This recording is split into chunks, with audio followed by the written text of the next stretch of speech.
বলছেন কি বলছেন? আপনি কি তাহলে অবৈধ উচ্ছেদকে, অবৈধ এনক্রোচমেন্টকে সমর্থন করছেন? খুব ভালো প্রশ্ন, রিপাবলিক বাংলা।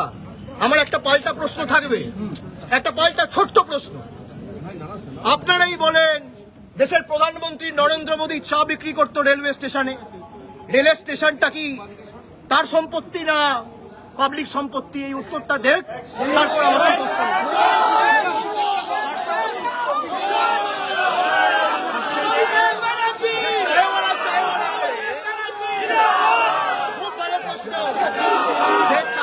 চায়ওয়ালা করে ক্ষমতায় এসছেন, যে রেল প্ল্যাটফর্মে আপনারা চা বিক্রি করতেন,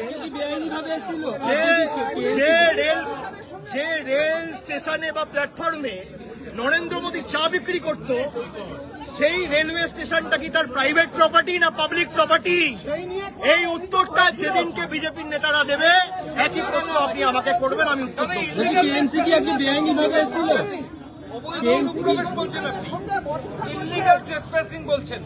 একেবারে আমি ডিটেলসে বলে দিয়েছি, আপনারা পরে এসছেন, ফুটেজ নিয়ে নেবেন। আপনি পুলিশ অফিসারের সঙ্গে বচসা করছেন। তাই নাকি? তাই নাকি? তাই নাকি? আপনারাই তো খবর করেছিলেন অজয় নন্দ যুক্ত, তারপর পরিজন নাম দিয়েছেন, অনেক কিছু হয়েছে। বলছি কেএমসি তো আবার আসবে বলেছে। পুলিশ আমার বিরুদ্ধে মামলা করবে, আমি হাইকোর্টে লড়বো, সব তো অন রেকর্ড রয়েছে। কে কার সাথে বচসা করেছে সব দেখা গেছে।